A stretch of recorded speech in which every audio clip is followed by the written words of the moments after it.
Um, um, was Crush should Crush be in the demolition or just be Axe and Smash? Ah, there we go. Oh my God, Axe and Smash. Yeah, here comes the axe. Here comes. Yeah, they're the best. They're the best. One of the best tunes ever. Um. Uh, but 8 says it's going to be a cracking thing. No, no, Droz should not be in the Road Warriors. No, I don't think so. Droz, no. No, I don't think they should put. No, Droz should not be in the Road Warriors at all. No. And I think I totally agree. I think I agree with that one. Droz not in the Warriors. No way. Yeah, he's got the below the belt. Below the belt, sweets. Oh. No, Heidenreich as well. No, no, no, no. Oh dear. It's yeah. I mean, you can't put. I mean, it's like reforming the British Bulldogs with William Regal and Wade Barrett. You'd have British Bulldogs too, but that wouldn't be the Bulldogs in my eyes. The Bulldogs will always be Dynamite Kid and David Boy Smith. Morning, any women in here? Yeah, I think there's two. There's Danny and Nixie. There you go. There's two in there. Oh, yeah.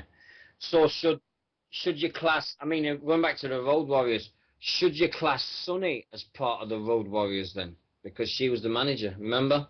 Should you put Sunny in the Road Warriors scenario? There you go, Ellery. There you go. Now. Right. So which did you think they got the right? Another question. This is another one for the chat room. Right. With when they put the Four Horsemen in the Hall of Fame, did they put? We'll talk about that, Nixie. Did they put the right Four Horsemen in the Hall of Fame? Wyndham, Anderson, Flair, and Tully Blanchard. Was that the and J.J. Dillon? Was that the proper Four Horsemen, or was there another reincarnation that should have been in instead? Or should it have been Ole Anderson instead of Wyndham, the original Four Horsemen? But it just seems to be. I mean, I think everybody I think they got it right. I mean, Barry Windham deserves some credit for once. Yeah, and I think Ole was. But yeah. But it's like every year when we have. I think me and the Pipe Bomb, we spent hours talking about when they came on the show and we had a chat about this. The WWE Hall of Fame, they get it wrong so many times. I mean, you've got. I mean, I can name 5 guys off the top of my head right now that should be in that Hall of Fame. Because you've got Savage. You should have Savage, Rick Rude, Owen, Bulldog, and I think anyone push it like the Warrior. Oh, hello, we got a phone call. Here we go. Good morning. Welcome to British Wrestling Radio. Hey, it's Roughneck. Nice to hear from you. How you doing? You all right? Yes, I'm fine, mate. Thank you very much for ringing in. I'm sorry about the message with the music player. I want to have a go. Oh, no, it's all right. Don't worry about it. Don't worry about it. Kick his ass. So what's been happening then? What's going on? How are you doing? Well, I'm on my second can of energy drink, and we're getting there. It's nearly 13 hours in, so we're getting there now. We're getting like. Oh, wow. And how much money's been raised so far? We've almost got £200. We've almost got the £200 mark at the moment. How much is it exactly? £192.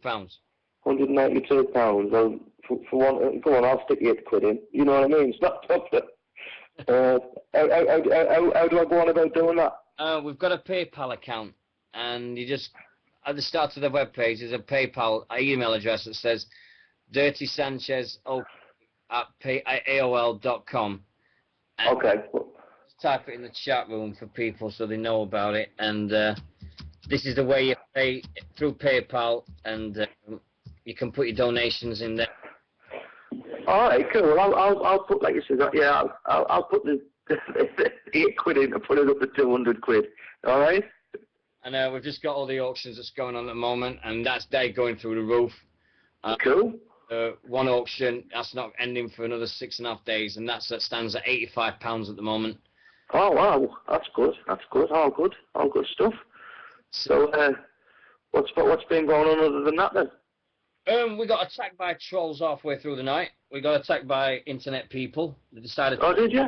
Yeah, got attacked by them. It was obvious it was going to happen. Delightful. Calls from America from two guys who I took the idea of making this station from, who I class as my idols, and they decided to ring me at 5:30 this morning. We've had G-Man ring 3 times. We've had Stephen Fludder ring at 4 o'clock in the morning. Well, what did our esteemed leader have to say for himself, Mr. Fludder? Great, it was great because it tells us about this fight he almost had with Ric Flair. All right, okay, all right. I've got a couple of stories about Ric Flair, but I don't want to say them on the radio anyway. So it's a more of a visual thing than something that should be done over radio, to be honest with you. So. Well, great about you with the mob though, surely. Pardon? You with the mob? I bet you've got some stories with them, you guys, haven't you? Oh, I tell you, well, Keith's been in the business now for how many years now? About 30 odd years. So, well, I think it's 30 years nearly. So, you know, if anybody's got stories, you can be rest assured Myatt's got them. You know what I mean? He's been around the block plenty of times, like, you know. So, I think he probably has been the best man to speak to with regard to them. But unfortunately, I think he's in Tenerife. So while I'm at the gym, Beaver and away at the gym, he's sunning himself up and probably is getting drunk. I saw him in action last year against Rockstar Spud at Southside in their anniversary show. All right, okay. How was that? I enjoyed that. It was nice to see him because I remember seeing Keith with the old World of Sport days, and we just had the we had the seats, me and my mate, and we were watching it, and Keith was in the ring. He just said, look, I want to go at one more shot at the heavyweight title for Southside, and okay. As a number 1 contendership, and he said, I was in the back, come and have a go, and Rockstar, and he decided to cut a promo on on Ben Old and his wife and his kid because of the stuff that's been happening between them. Then Rockstar Spud won by cheating as usual. Ah, right, okay. Yeah. Keith's not beyond the realms of twisting or bending the rules. You know what I mean? That's what that's what the mob's all about at the end of the day. I mean, it's just a gimmick where, you know, we're pretty relatable characters. You know what I mean? And I think that's why it translates pretty well, especially in PCW. You know, people like to see normal guys. You know, guys who maybe have, you know, possibly seen better days because of our age and because of the wars that we've been in the past, and the fields, and we have a drink and we have, you know, try to have as much fun as possible. And the bottom line is if you're having fun, the fans can see that you're having fun, and then in turn they'll have fun, you know. But you know, we try and, you know, entertain the best we can. Like, I don't know whether you're saying we were in this month's FSN, which was quite ironic because we were in the one to watch section, and between the two of us, I think we've got about 40 odd years of experience, and all of a sudden we're in the one to watch section. But it's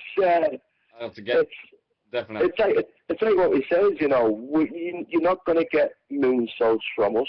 You know what I mean? If you want great technical wrestling, you go to someone like Doug Williams. If you want to see some high-flying action and stuff like that, you probably go to Pac. You know, if you want work rate and guys who are on the up and up and guys who are just about or on the precipice of doing something big, then you probably would go to somebody like Lionheart. But if you want something where you want two battle-hardened guys who can brawl, who can go the extra mile and you know, have fun doing it. Well, then, I'll be honest with you, I can't, you know, give the mob a ring, you know what I mean, because we can do that, you know what I mean, we've got it in spades. It's just a bit unfortunate, really, because I don't think we get, and I'm not getting on my political high horse here, but you know, we've had a lot of promoters this year say that, oh, they're going to use us, they're going to do this, they're going to do that, and they're going to do the other. And the other one who stood by his guns and being like genuine with us has been Stephen Fludder at the PCW. And here's the thing, again, I'm not blowing sunshine out of our arses, but we're one of the most over teams over there in there. Do you know what I mean? And I know that we can do it in other promotions. And I feel to see why other promotions can't see what we're doing. Do you know what I mean? But what are you going to do, eh? It's wrestling politics at its finest, I guess. But never mind. I mean, I think there's a few guys in our chat room from the 30-minute pipe bomb. Okay. Oh, yeah. The mob legends, and they can see in the chat room now, they're just thinking the world of you guys. They think the world of, but every time they've seen you at PCW and the stuff, and JT just said, one of them just said, the promoters should put up a show. Really, the mob always deliver. Well, like you said, I think we're at this point now, Kerry, is now where we're comfortable. You know, I mean, Keith has been for many years, but I'm comfortable in doing what I do. What we do, we don't do. You know, we don't do a great deal, but what we do well. Do you know what I mean? And the gimmick that we've got is. Like I said, it seems to translate well with the fans. It will be awesome to push it out a little bit more. But at the same time, you know, we're loyal to PCW. You know, them guys have give us a platform to work on, and I think it's worked well for them. It's worked well for the promoter. It's worked well for me and Keith. And I think that's the reason why we're in a position now where we're going for the tag team titles at the anniversary show. It's going to be the Mob versus Disco Madness versus Fight Club. So it'll be very interesting. You know, there's three very different teams there, and it's going to be a melting pot of different styles, and you can be rest assured there's going to be, you know, there'll be plenty of brawling there, there'll be plenty of fighting, you know, you'll get everything that that Fight Club bring, you'll get everything that Disco Madness brings, and you'll get everything that we bring, and hopefully when we put that together it'll be one hell of a match. But the last thing I want to do is, you know, I don't want no tag titles going up to Scotland. I'm training hard for this. I don't think we've ever beaten Fight Club, and we've got a storied past with them. You know, dating back from, you know, my past with them goes right back to 1PW days. You know, so it'll be. And like I said, we've had a little bit of one-upmanship, but we've never been able to pin the shoulders to the mat yet. So hopefully we'll be able to do that and, you know, solidify ourselves as one of the best tag teams in the UK by winning the tag titles. But we'll wait and see. I think there might be a couple of surprises in there. I mean, we're still debating as to whether Project Ego are going to be involved in that. You know, that's like Chris Travis might cash in his money in the bank and go for the tag titles. I don't know. I think we're just going to have to sit tight and see what happens. You know. So that's the anniversary show next, right, in Preston, yeah? Yeah, I think it's 17th of August. You know, so and like I say, you've got Davey Richards on there, and there's like I said, you got the guys from Scotland are coming down, and like I said, there's been a lot of controversy with that because I don't think Fight Club and, well, specifically Ross and them guys have been playing ball, you know, holding Flood to ransom from what I can gather. And it ain't no gimmick, you know. So we'll see what comes of it, but it's going to be a hell of a show. I mean, if you can name me one bad show that's been done by PCW, I'd like to see it, because I haven't seen it yet, and I think that's reflective in the amount of people that come and constantly get crowds of 400, 500 people, you know, and long may it continue, you know. I mean, I was chatting with Stephen this morning about this promotion. I just said to him, I said, the first time I saw you on Facebook and you were just saying, right, I'm getting up this morning and I'm going to get all these flyers and put them through all these doors and get everybody to know about the show. And he just said to me, the flyers cost 70 quid. He says to me, he says, I did them 5,000 flyers, did them, and if 7 got my money back. He says, and that was the way it did. And I just thought it's a breath of fresh air to see promoters that are willing to put the work in. Well, the thing is with Flutter is that he's a businessman and he's a promoter. Do you know what I mean? And I've been in and around wrestling, like British wrestling now, since 1999, 2000. Yeah. And a lot of them are very ego-driven, you know what I mean? That I think they want to be Vince McMahon for the day, but they don't want to put the actual work involved. That needs to be done in order to put bums on seats. And the bottom line is, you've got to be in the business of making money. Because if you're not in the business of making money, you haven't got much of a business, have you? You know. So it's leaving your ego at the door and getting bums on seats. That's what it's called, promotion. That's what a promoter should do. A promoter should promote the title of the moniker. Pretty much gives it away, doesn't it? You know, it's not about putting yourself forward or doing that. It's about marketing your product to the best of your ability, putting bums on seats, getting flyers everywhere you can. And then you've got a sustainable business. You know, it's a sustainable business model. You've got to look at promotions like PBW. That you know, as much as you know, we're not a fan of Fight Club right now. You've got to give Ross his due. He goes out there and he'll do whatever that needs to be done in order to put bums on seats. You can say the same thing about Flutter as well. You know, then you've got that promotion up in up in the northeast, the news promotion. Paul, he'll go out of his way to put bums on seats. I know, you know, you mentioned the name Sanjay Bagger, and you know, his name's a bit of a dirty word in a lot of wrestling circles, but the guy's a businessman. He's all about making money, and if you're not in the business of making money, you haven't got a business, and that's what it's all about. Don't be putting yourself in angles and promos. You know, that's got nothing to do with you. If you want to do that, you need to get either be a wrestler or be involved in the business, or you sit on the sidelines and do what a promoter should do.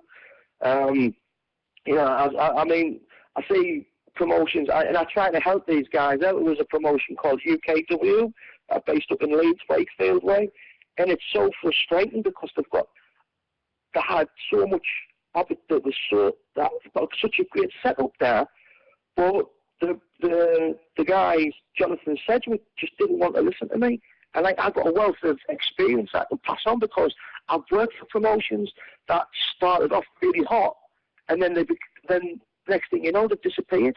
And it's all because of bad business management. It's all because of bad business practice. And, you know, that promotion is used as a vanity project. That's what it is. And it's a shame, because I've got no doubt in my mind, if them guys were trained properly, and if they were used correctly, then they'd have been on the up and up.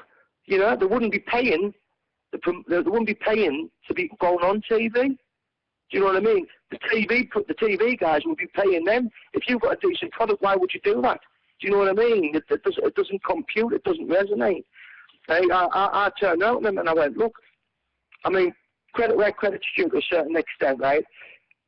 I got I got a few guys in there. I mean, I introduced them to the likes of Val Cabius, who was on the up and up, who had a great look, the kind of guy that you can put on posters, basically.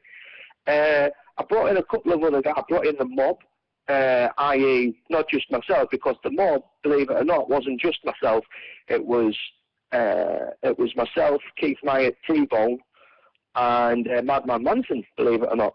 That's the original Mob. I brought them guys in, and I said, look, what you should do is, what you need to do is you need to bring your guys in slowly, you know, get them working with guys who can actually work, and then you can slowly introduce your guys in. Do you know what I mean? But don't force feed the fans stuff, because if you force feed them stuff, they'll just turn around and resent it. And you'll certainly not put more bums on the seats. But that's a given. But again, I try to reason with them. You wouldn't listen to me, and that's why they call you. That's why everybody looks at them as a straw promotion now. Do you know what I mean? It's a shame, because there's a wealth. I still think to this day there's an opportunity there for growth and potential. But where show me the growth in their product, that there is none. You know what I mean? They're still working in front of. There's more. You've got a problem when there's more seats than what there is bums on them. And if you watch their product on that television program, that My Channel, you think they're a furniture company, because I'll be convinced that they're trying to sell the seats as opposed to having people sitting on them. Do you know what I mean? But again, that's just the way the business works. But getting back there, Fludder, the reason why it's successful for is because he's a promoter and a businessman, and as long as you put them two together, you're onto a good thing. Yes, I mean the My Channel thing. They've just had the little thing with ICW up in Scotland. Yeah, I mean, like I said, I think that they've been shortchanged there considerably, but it seems like they've had the rug pulled from under the feet, so to speak. I mean, this is me speaking now. I don't agree with the way they were being chastised for somebody else's incompetence, but at the same time, there's nothing much that can be done. And I know for a fact, like, because of the product that ICW have got, which is very niche, you know, this will make them infamous, if that's the right word. And I think that'll I think it'll work well for them. Do you know what I mean? It's clear that Mark's got some sort of backup plan, which he had, and he's doing the internet pay-per-view thing now. So, and I think it'll do them well, to be honest with you. But like I said, it is a bit of a shame of, like you said, having been in an unfortunate position where, you know, they physically couldn't do anything about it. I mean, like I said, I think there's a couple of other people that need to be held accountable for it, but at the same time, it's, you know, when you're given lemons, make lemonade, you know, and I think Mark and the guys at ICW have got the foresight to do that.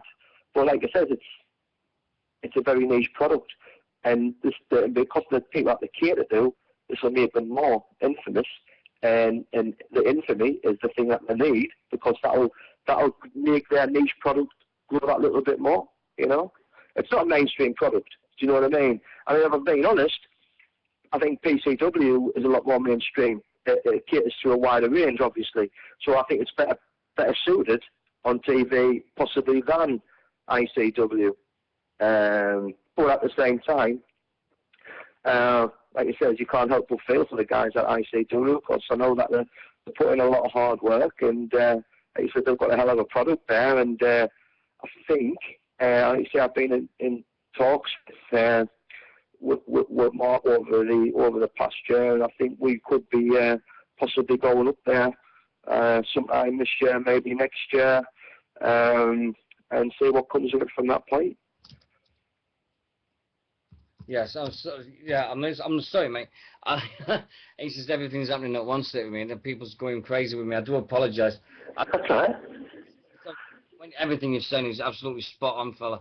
It's just great to hear someone talking in great detail as you've been done. Yeah. It's honest to God. It's I mean I'm in awe. I'm just very very in awe at the moment. And I've just got a question. I mean, you said yourself, between you and Keith, you've got over 45 years, and you're just coming up the uprising stars of the month. Mm. I'd hate to see the next months. if you're Yeah, like I said, to be fair, we were really appreciative of getting that sort of exposure from the guys at FSN, and to be honest with you, that's another thing that for me, personally speaking, is listen to what the fans have had to say, and it's turned it round. Do you know what I mean? When it first come out, it was so sloggy and smarmy, and there were the guy who was doing it I think it was James Denton, and I'm sure he's a nice kid and that, and you know, he had best intentions and stuff, but you know, it just didn't sit well with a lot of people, and since Brian's took over, he's making a conscientious effort to promote British wrestling, as well as the British wrestling, wrestling in general, and mixed martial arts, you know. And I think it's a hell of a magazine, and with that in mind, and like you said, the writing in there, the columns are getting better and better, and again, I think, like you said, it's a lot. There is a lot of crap out there, to be honest with you, with regards to British wrestling. But the last year, I think we're in a stage now where the good is overshadowing the bad. You know, like there's a wealth of great wrestling out there. Like the guys at NJW, there's another great promotion with Richard Dunn and them. They're doing great stuff. You know, you've got your BCWs, you've got your Southsides. I mean, you can go down to Norfolk, and then you've got the Knight family with WAW. You've got All Star. There's so much. Like I said, there's PBW, and then you've got the Pro Wrestling Elite that Lionheart's doing, and there's so much good stuff out there. And like you said, the wrestling itself, the wrestlers are out there. I mean, I don't think they get as big enough shout as what they should do. I mean, for me, somebody like I say, I can't believe it hasn't been done already, is,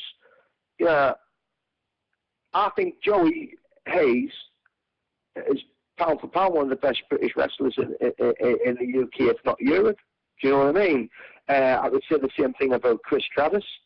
And then you've got Noam Dar, who's, they're all like phenomenal athletes, you know what I mean? And when you've got guys like that, they overshadow, they put British wrestling in a positive light, you know.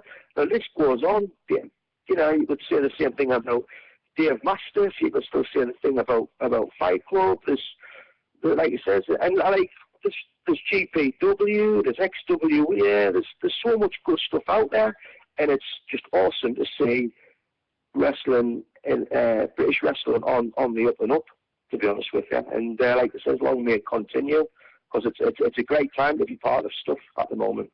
And it's great to hear you talk with so much passion about something that you've been involved with for ages. It's just really nice to hear someone talk like you did. Well, the thing is, I do genuinely care about British wrestling. I do genuinely care about the guys. It is a passion of mine, you know, and all I want to do is see guys do well. You know, the likes of like all the guys that I've mentioned before. If there's something I can physically do in order to help guys, then I'll do it. Do you know what I mean? I ain't got a problem doing it. Like, it's like working with guys like the Blackpool Blondes and stuff like that. I want to help them guys. You know what I mean? I'm like I can go back in the day where Joey was doing the thing with the Manchester Massive, and then obviously he was in GPW and he was doing good things. I wanted him to do great things, and that's why I brought him into Pain Inc. version 2, and me and Sabotage broke up. Do you know what I mean? And for me, personally, Pain Inc. version 2 was a lot better. You know what I mean? Because it wasn't as one-dimensional. Because I had Joey there, but it was the reason why I brought Joey in for was because 1PW was the promotion to work for, and it was an opportunity to truly showcase what Joey could do. And like I said, he's just gone from strength to strength since then. I genuinely think that he's the guy who should be getting the tryouts now. Along with your Noam Dars and your Chris Travises and your Lionhearts, he should be getting them tryouts.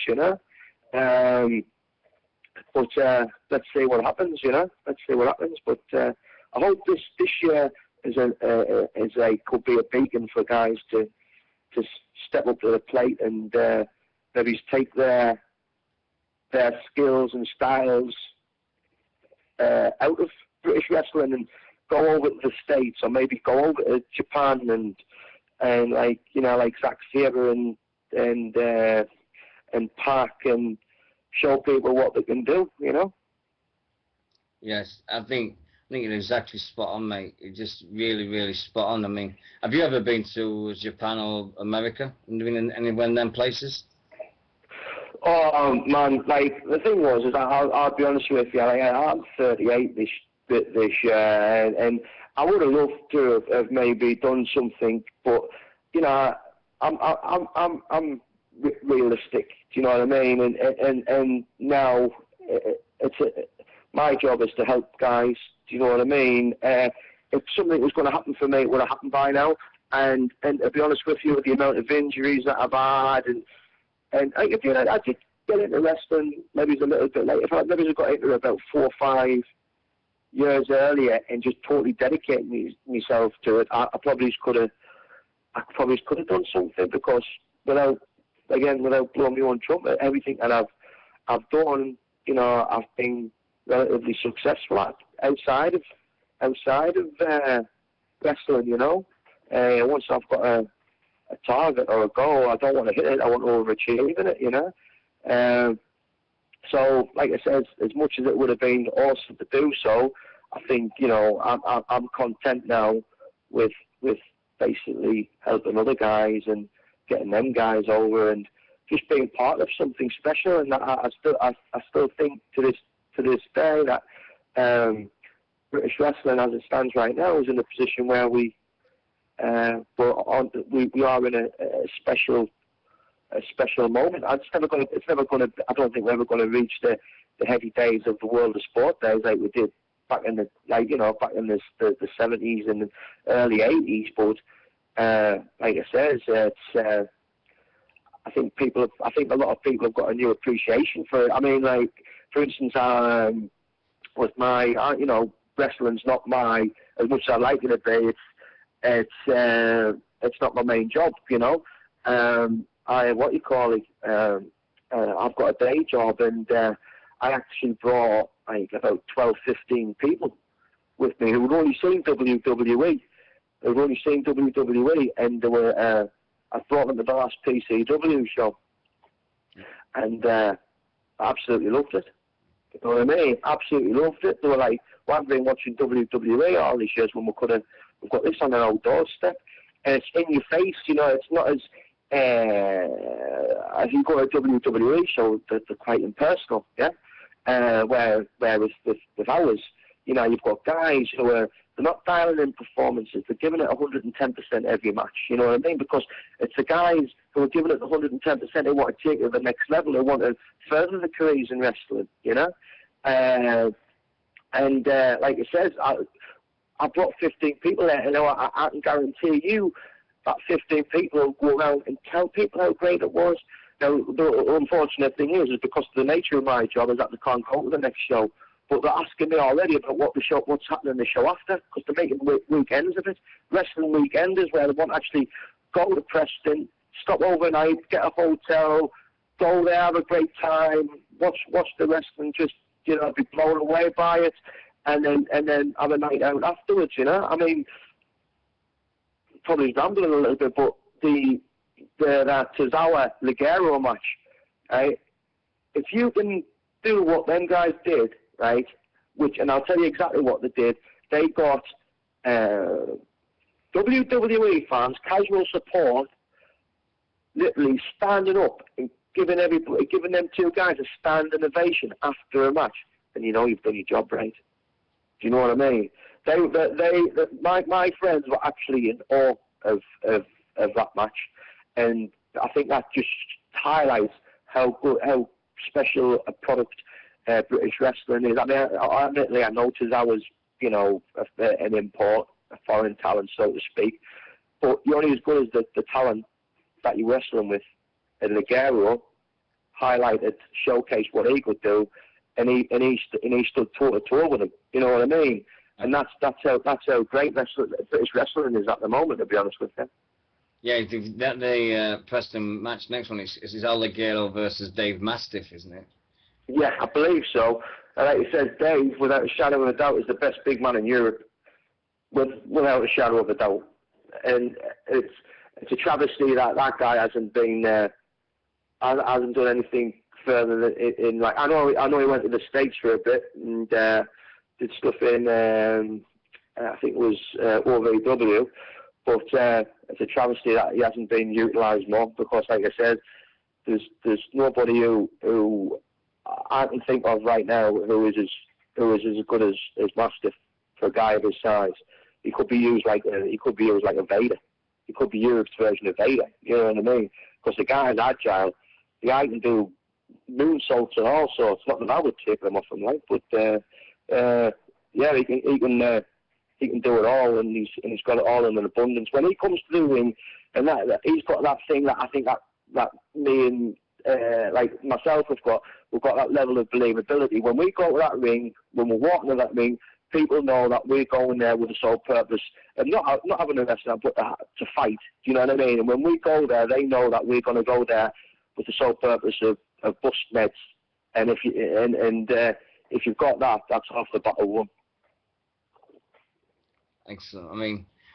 I mean, I think people in the chat room have just been sat in awe, and they're just looking at you and saying, "This guy's amazing. You're amazing, Keith." He's just the way you can say with so much passion inside of you. Knowledge is amazing. I mean, I'm in awe just listening to you. It's just absolute spot. It's just common sense. Do you know what I mean? It's and the problem is with some people in wrestling, them don't work hand in hand with one another. You know, and I just think like if the problem is with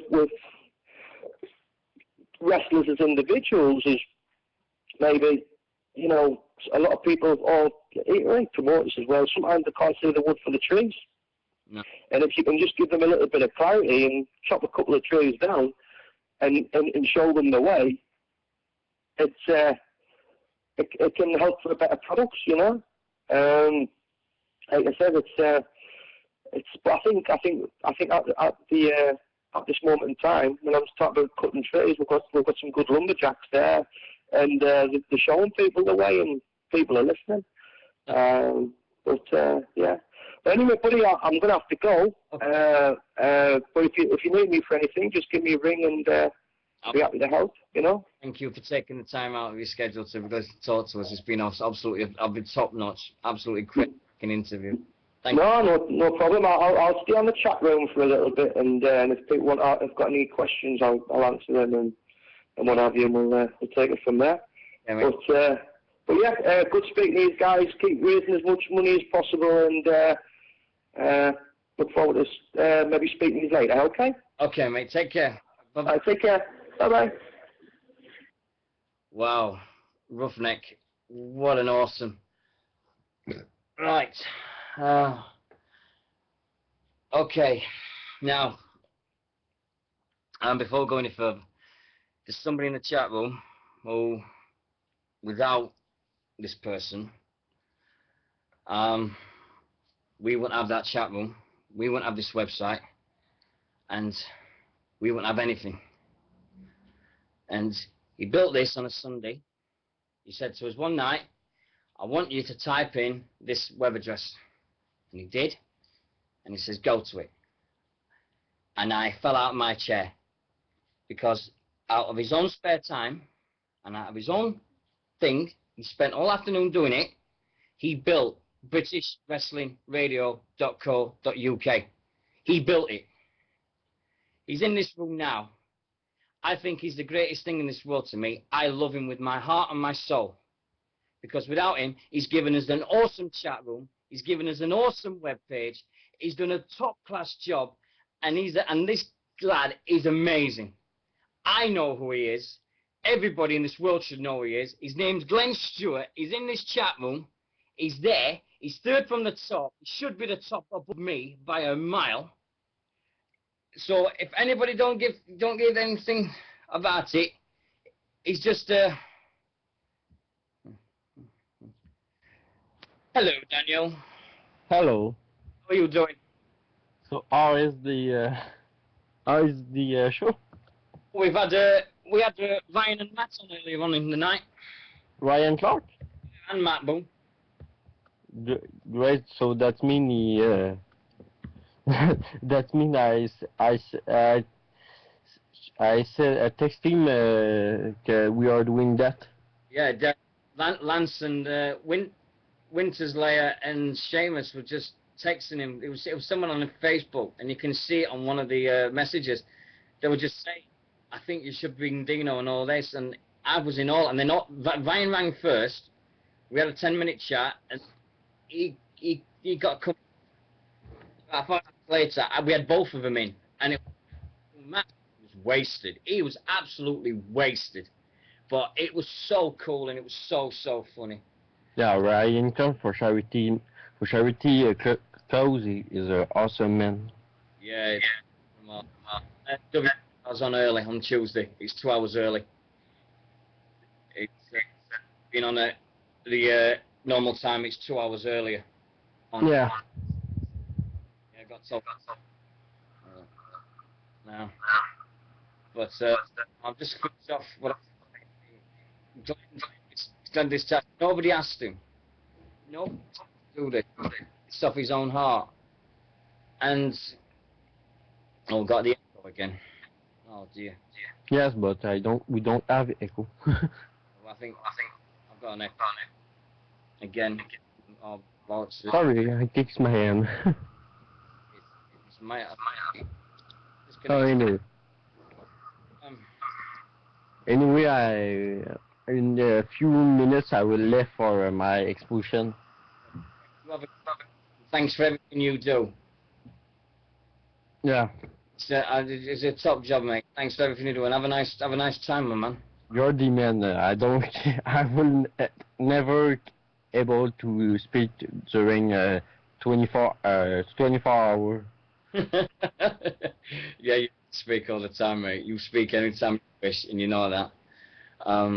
It's always like, I think I will be back for 5 p.m. Is that mean 10 o'clock? I think so that mean I will talk for the last hour. Okay, mate. You can. We'll see. We've got Nick seeing a few things for the last hour, I think. Yeah. But I'm kicking everybody out because I think for the last 5 minutes, I think something's going to happen, which I've got to do, and it's going to be funny. So there's no one else going to be on Skype on that time, right? Yeah, but anyway, What man? I have a freaking question that I forget. Damn it. It's gonna be a next 11 hours, 10 hours 45 minutes to go. How many money did you raise? What, sorry? How many money? We've got 200 English pounds. So we've got pounds at the moment, and if we get to 500, I've got to do my forfeit. So, which is sing a song from the film Grease. So if we get to 500, then I'm going to do that. And do you know that on SmackDown, Teddy Long already made a tag team match? Yes.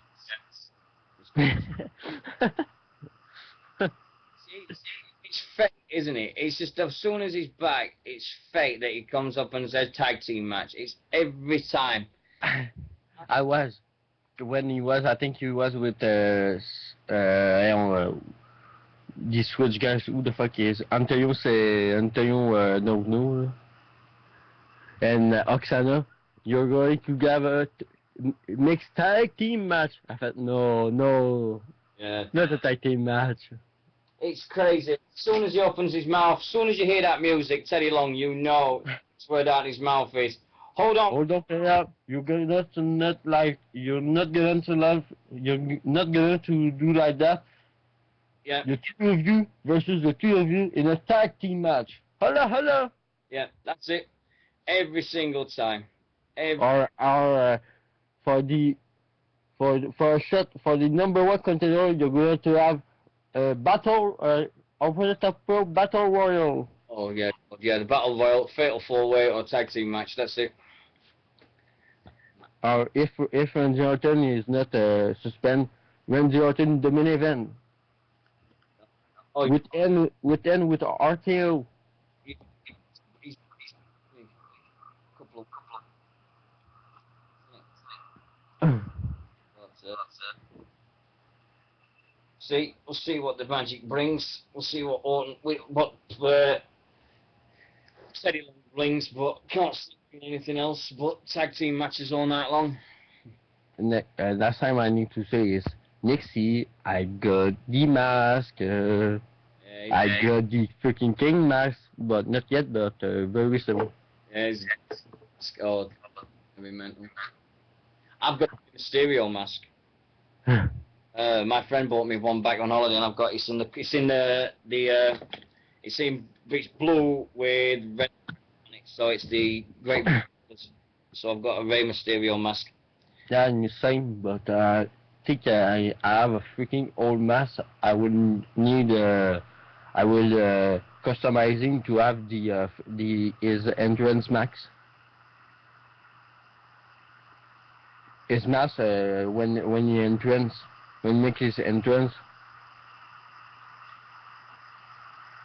To go then on your expedition. To go with everything else to plan or anything. Okay, I will go because I'm not freaking. No. Just Okay. I'm just saying how you're set to go. You don't have to do anything else now. You come off here and away you go. Yeah. Yes, but not yet. But. Oh, yeah. How's that going? That's what? How is your WSN life doing? It's not the best moment. Right. So you're looking forward to Money in the Bank, as they say. Yes, but we're Money in the Bank. Yeah. Looks like. Women in the Bank. You have Tyson King. Okay, great. Great player. Okay. Daniel Sandoz. Okay. Christian and Santino Mora. Okay, that's okay. But come on, they don't put Cody Rhodes.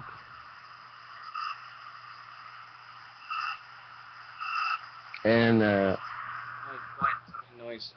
No. It's gone now. I think the bank matches. I think Rose got the big one with all the ex-champions. yes, the ex-champion, that's freaking spin because the Money in the Bank.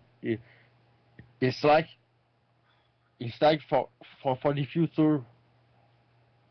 You need to put the future in the Money in the Bank. That Money in the Bank should be every man that didn't win the WWE title for the Raw Money in the Bank and the World Heavyweight title for the SmackDown Money in the Bank. Yeah. Should never be champion. Yeah. Well, Seamus in the chat room saying Wade Barrett will win the SmackDown one. So, we'll see. And that's why that TNA didn't decide to do the same Destination X like last year. Oh yeah, I mean that Destination X last year was great with all the deal with all the X Division matches. But it's going to look alright, actually, I think. It's going to look alright for the World title and the X Division Yeah. Ultimate X. But I want the freaking six-sider ring. Yeah, I think that's a good decider. But who knows what the TNA is going to do? They'll find some way to mess it all up, I suppose. They always do. I just think it's going to be one of them. But what can I say? I mean, I'm going on reserve power now.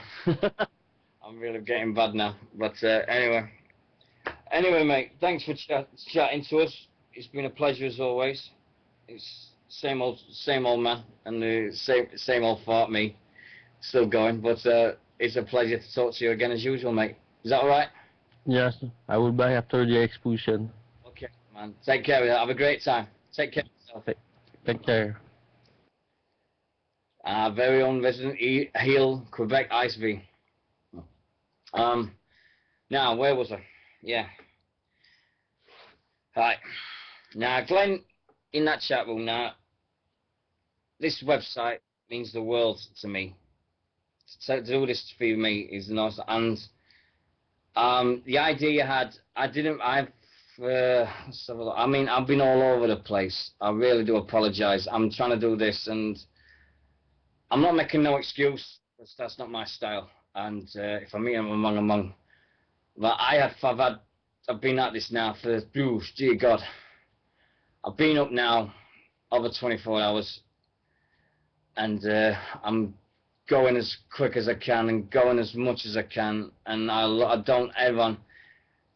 Glenn, please, I beg you all the time, and I'm begging you, man. I appreciate every single thing you've done for me, and you know, and I'll say this every single day, and everything, and we'll have it all done, thing. But you do your best. You absolutely do a cracking job. The chat room looks amazing. It's an absolute cracking chat room. Everybody loves it. It's easier to work. We've got the admins. The reason why we've got the admins, now this will make you laugh. We got attacked by trolls, and we really did get a bad attack about 3 o'clock this morning, and we got attacked by everybody. These guys just would not stop coming in. So literally, I had to make everybody that was in the room an admin, and then we started doing it and booted it. And next minute, boom, we're seeing it, and they just kept coming back, and then SW, and then Chaz, Andy Roberts was one, and he kept coming in, and it was just these other guys kept coming in as well, but it was just absolutely a waste of time. It was a waste of time, but they stopped coming in, and we've been on it ever since. But thanks to your new improved chat room, we couldn't have done it with the old one, but the new one we did an absolute dream with, and you've been an absolute cracking job with it. I think it's an amazing chat room. It's an amazing website. I love it to bits, and I always will. Yeah, I just saw that, and thanks, Nixie, for that. While I was doing the interview, it's nice to know some people have got me back, and thank you very much. Yeah, Glenn, I know what Glenn feels like, and I know exactly, because sometimes he doesn't. I mean, I feel it sometimes. Just like, well, what am I supposed to be doing here? But I'll do Glenn every single time, and I think he did the whole thing himself. And only thing I can do is, and I've said to him, I said, if he ever needs a reference, he's got one. I don't care what it's for. All he has to say, I need a reference, and he's got it. I will provide him the best reference in the world. He's the fifth Beatle. Let's put it that way. Glenn's the fifth Beatle. Everybody knows the Beatles, but I believe Glenn's there. He's one of us. You can get him, Glenn. Put your name on the staff, mate. Put whatever it is you want. You're a member of the staff. You always were. You always will be. And you don't deserve what happened in that chat room, mate. You don't. Not by a long shot. Not after the hours you've put in on this place. No way. And I don't expect you to reply or like that, mate, but I do appreciate every single one of them. The original one had to go because we couldn't do things that I wanted to do. I think the Bulldog show proved that. But I like this one because we can put his name in, and I think it's great with all the colours and everything. And I love this chat room with my heart. I think it's great. Anyway, back to the hand in night. Right, we got new people in. So, welcome to British Wrestling Radio on our marathon show. We are now officially over halfway. It's now 12:23 on Saturday morning. We have been going since 11 o'clock last night, which is way, way too long for me. If you ever wanted to keep talking about wrestling, you know where it comes from. We've covered nearly everything so far, and we're still going to go, and I'm not finished yet by a long, long shot. Right, now,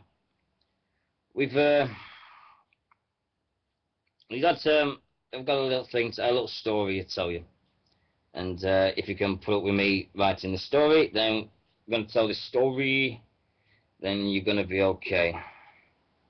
Right, now. Right. We've been... The International Cheering Association posted just said about there, but they know about this thing we're doing for him.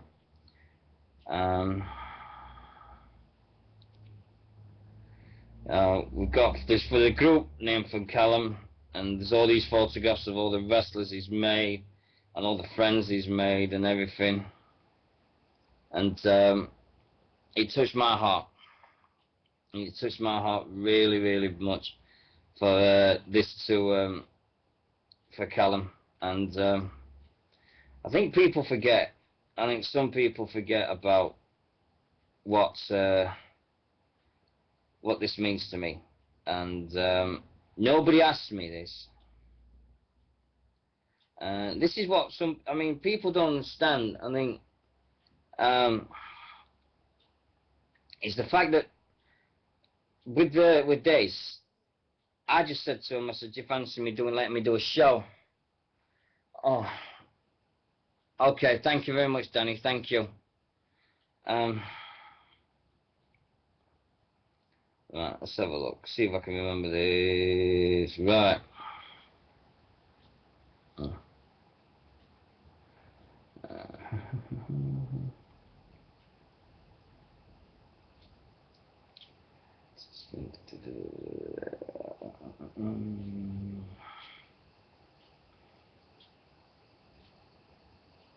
Right. Callum is a 10-year-old boy who has had 38 operations since the age of 4. And he needs to get some treatment in America, in New York. And the only way he's going to get is if we raise money for him to send him to New York. And we've done, and there's a lot of people in the British wrestling world that have done shows and raised money. At this moment, we've heard that the total is over 11,000, and he needs 15,000 to get there. And with 4,000 away. I'm not asking for £4,000. I'm not going to ask for that because that's greedy. And that's just, in this day and age, it's not fair. Not especially with the viewing figures we get. So what I'm saying is, we're doing this to raise money and awareness for Callum. We want people to know who Callum is. He's understand what his family's going through and everything, and just get him to New York. Do that little bit of extra to get him to New York. If we just raise £250, it's £250 less they have to raise, and it's one of them things that I'm not going to stop until 11 o'clock tonight. The eBay auctions finish around 10 o'clock, so we've got the last hour to ourselves. But I'll see what's happening at the moment with the eBay. The DVDs collection, it's still £85. I don't know yet. We don't know who's next who's coming on. Right. The list is Sean Hammer Davis signed mitts, £15. GPW box set 3 DVDs, £10. The Southside Wrestling first anniversary DVD, and that's got no bids. The WWE Wrestling cards, 2 bids, £10.50. The Southside Wrestling t-shirt with me signing if you want it, that's got a bid now of £10. The Future Pro Wrestling t-shirt and Future Mania. Yeah, not ridiculous masks. Yeah. And the British Wrestling Radio presenter is 26. And the next bid we've got the Inter-Promotion VIP tickets for 6 promotions is now gone up to £36. So altogether, let me see this. We got 96.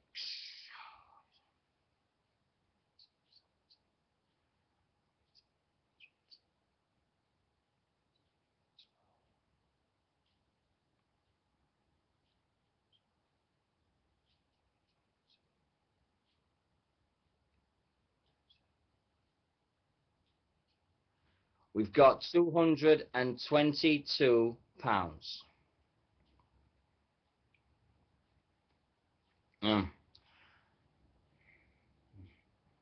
No, I don't sing at 250. No. It's gone down from It's gone down from 1,000 to 500. Now it's going down to 250. No.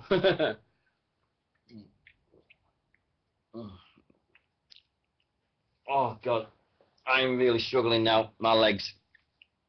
Oh, I'm struggling really bad. Oh God.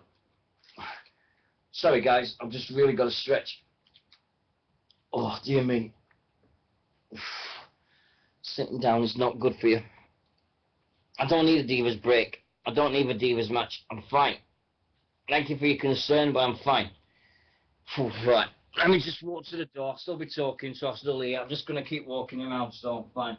Just check with me mail. Right. I'm still walking. I'm still talking, so you can hear me. I just might not be able to see the chat room as much as I used to. But thanks to everybody that's bid. Thanks everybody that's listening. You're in chat rooms away. It's superb. I'm really over them. I'm really in awe of every single person who's actually sat there. And the guys that have been there since the start, I can't believe you're doing this with me. I really don't. Oh. It's oh, chat room sing along. You're kidding me. Oh dear. It's a long time ago we started this, but we're getting there. We're getting there. Every minute we go by, it gets us closer and closer and closer. And that's the way we've got to look at it.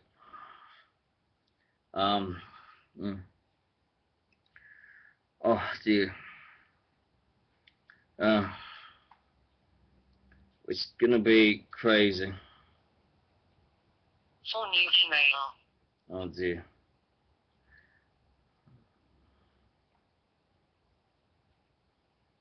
Sorry about this. I'm just checking some things. I've got loads of messages, and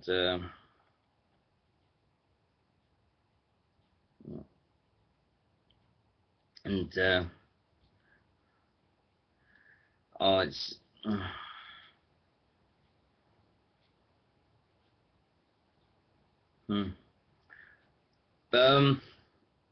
we've just had a message from Callum's dad. This is on Facebook.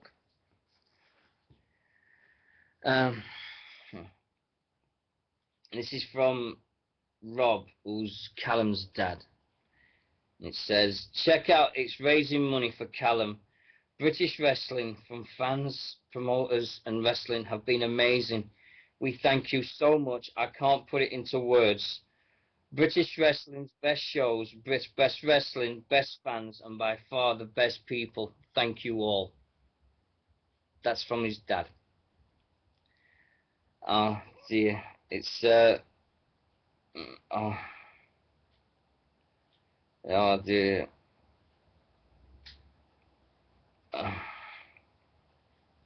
Everybody's putting links up now, and we are getting there. So we're getting to a state now where we're in that. I think I've hit that wall. I've hit it. Half of me wants to stop. It really does, and the other half wants me to carry on and keep going and keep going and keep going and keep going.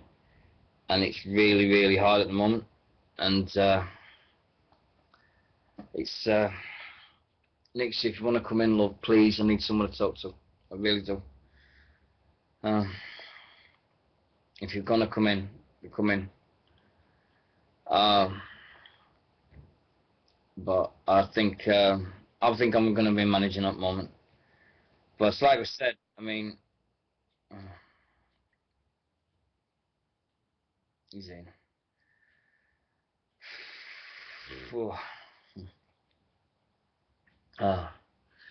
We just got a load of people this afternoon and this evening. That's all. We've got the people coming on that's doing everything for us. Excuse me.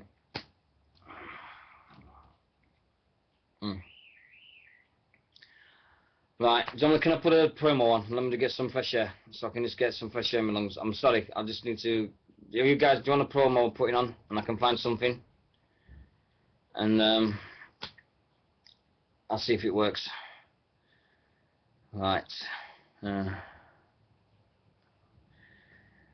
Oh, no. Hold on a minute. I know what to do. Give me a sec.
No business out here other than the fact that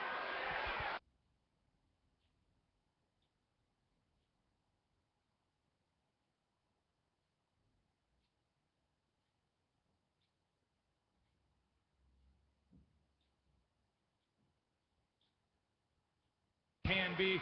I want you to listen to me. I want you to digest this, because before I leave in 3 weeks with your WWE Championship, I have a lot of things I want to get off my chest.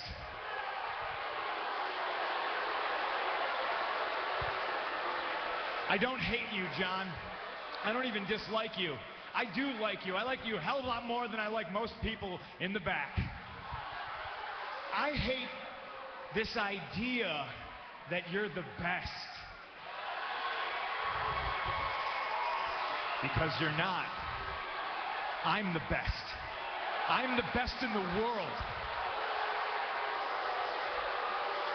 There's one thing you're better at than I am, and that's kissing Vince McMahon's ass.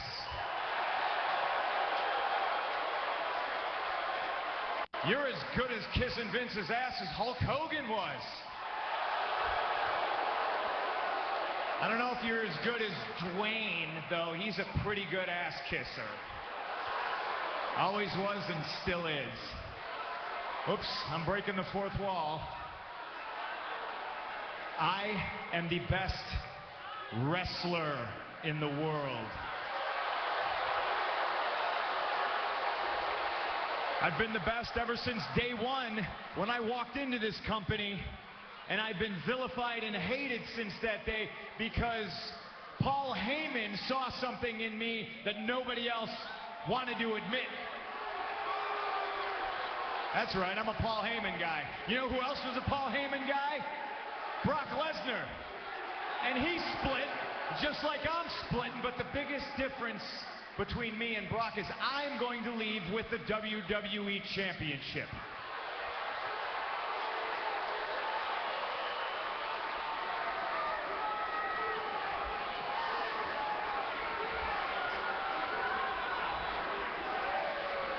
I've grabbed so many of Vincent K. McMahon's imaginary brass rings that it's finally dawned on me that they're just that. They're completely imaginary. The only thing that's real is me, and the fact that day in and day out, for almost 6 years, I have proved to everybody in the world that I am the best on this microphone, in that ring, even at commentary. Nobody can touch me. And yet, no matter how many times I prove it, I'm not on your lovely little collector cups. I'm not on the cover of the program. I'm barely promoted. I don't get to be in movies. I'm certainly not on any crappy show on the USA Network. I'm not on the poster of WrestleMania. I'm not in the signature that's produced at the start of the show.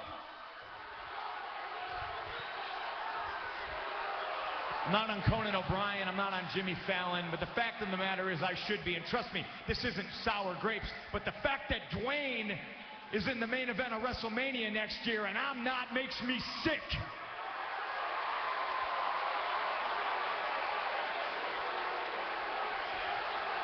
Oh, and hey, let me get something straight. Those of you who are cheering me right now, you are just the biggest part of me leaving as anything else. Because you're the ones that are sipping out of those collector cups right now. You're the ones that buy those programs that my face isn't on the cover of. And then at 5 in the morning at the airport, you try to shove it in my face so you can get an autograph and try to sell it on eBay because you're too lazy to go get a real job.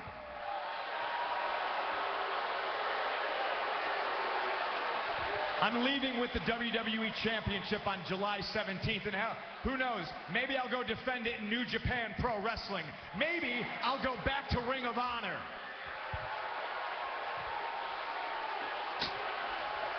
Hey, Colt Cabana, how you doing?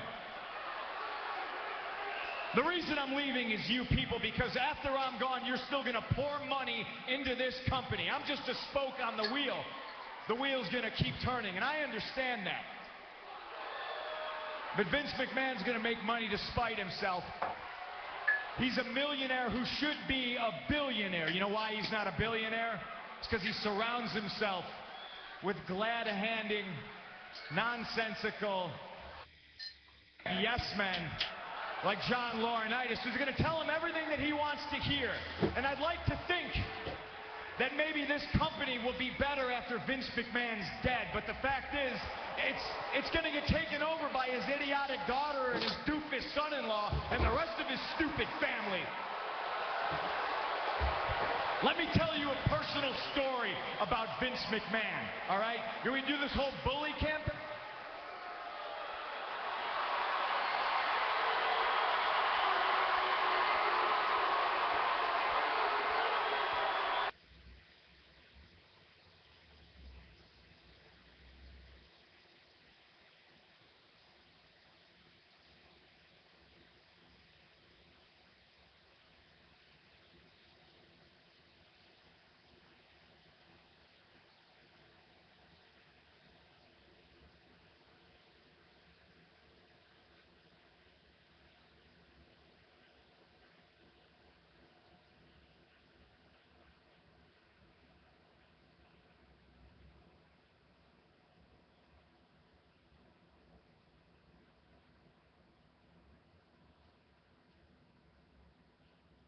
New email.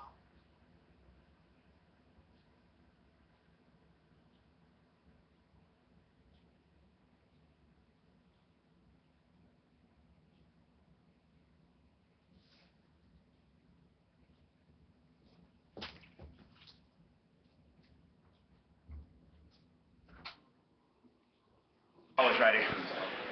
Hey, Mark, Stockholm home. With in my opinion, one of the best. No, the best. Easily by a mile. I get the feeling he's going to smack me any minute now. He probably will. What's that? One PW. No, Dave Master as well. come on, dive in. There we go. That's the stuff. Good Lord. The best big guy in Britain. No, the best worker in this country. No. Actually the truth. These guys tonight have been part of Preston City's Festive Fury show. Yes. We, of course, 30-minute pipe. He was the Fury and I was the Festive. That's very true. Handsome Santa, by the way. I can't write. I make a handsome everything I do.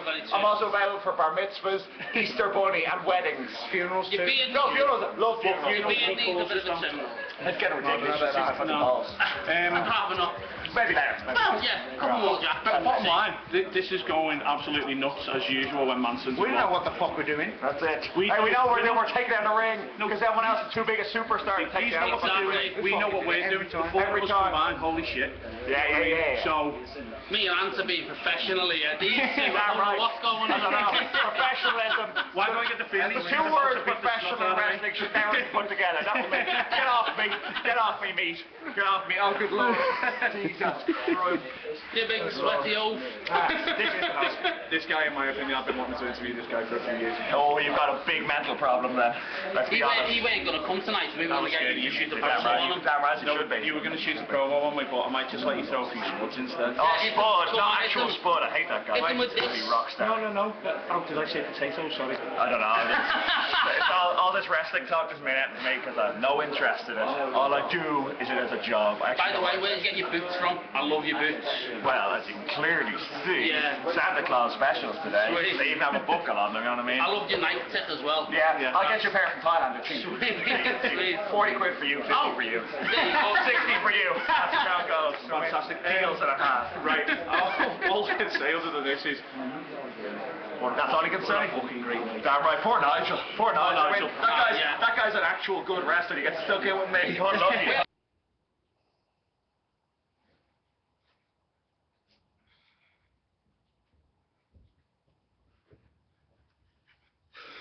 There you go. Just for a few guys who I know very well. And just to say that I don't think the world of you. And we're back. Thanks very much for that. I just needed to make myself a coffee and just wash my face and stuff and just get refreshed, really. Thanks for being understanding. Thanks for people. Seamus, stop making bleeding people admins. Jesus Christ, how many we got to making here? Oh, I'm doing good, Callum. Thanks, man. Thank you very much. I'm doing okay. Oh dear, it's gonna be one. It's just one of those days. It's that was the world famous 30-minute pipe bomb interviewing Madman Manson, and that was one of the funniest interviews I've ever seen on YouTube. When you guys warned me about that interview, I thought, yeah, hold on, very much. And when the first words out of the guy's mouth is, "What are you doing talking about wrestling, you fucking idiot?" I thought, oh shit, here we go. And one of the best interviews I've ever had the pleasure of being involved with in my life. It was an absolute gem, and to keep going. Oh, I enjoyed every single minute. It was the Madman Manson. Oh, I think yes, it is. If you go to BWR Online channel, youtube.com/BWR Online, and you find the Madman Manson interview there. It's in 2 bits, but it's that one. It's definitely there. I'll put that on myself. And the other shows are there. There's me doing the John Cena impersonation. There's me with a famous show for all the wrong reasons. Okay, about an hour into it. Yeah. And yes. Yeah. And honestly, God, the 30-minute pipe bomb of just an interview with the gentleman as well. And what can you say? It's Manson. It's absolutely Manson. And a top gentleman and a top class worker. Wherever he goes, whatever he's talked to, he'll always be a top class worker. So anyway, back to the thing. Proper legend. Yeah. Hey. So how we doing? How we holding up with all that? Oh, sorry, I missed a call from Joe. I'll ring again if you want. Add you to this. Yeah.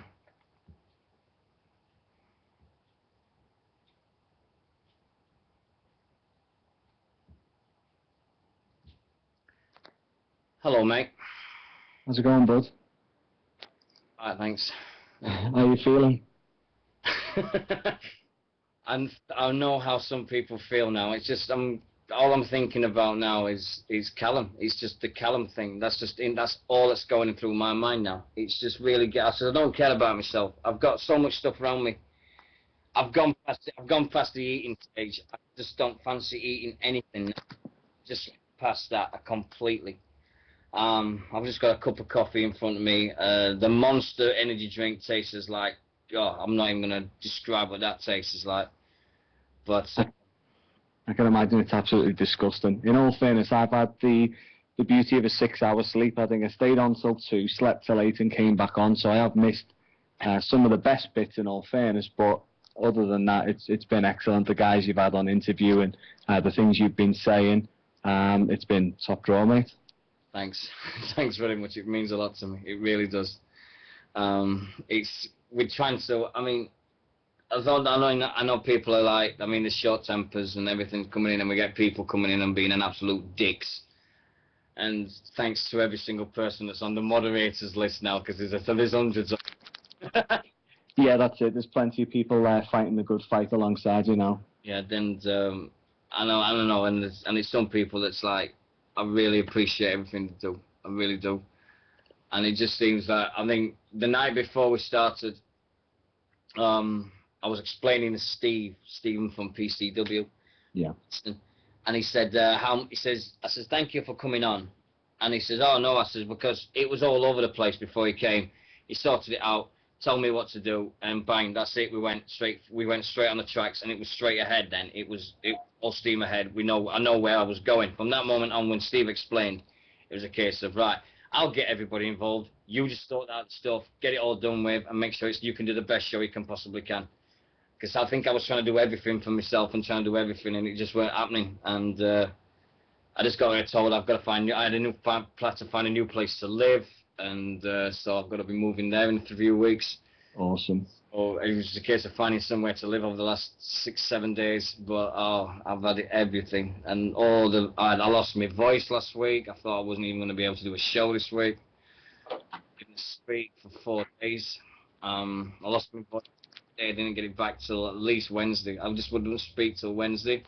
I was just texting everything I wanted to say. It was a text message on my phone and showing it to the wife, and she thought it was the funniest thing in the world. But look, anything that's worth doing needs plenty of effort and hard work, and you're over halfway now, so you've got to be proud at that point, and there's still plenty of time to go, yeah? I know. It's just, I mean, everyone's like, oh yeah, come on. Well, the eBay stuff has now got 9 hours, and that's the thing. That's the thing I want to do. Good. There's 2 items on there that I'm bidding for that I'm hoping I win, and I'm happy enough to put plenty of money in for the cause to win them.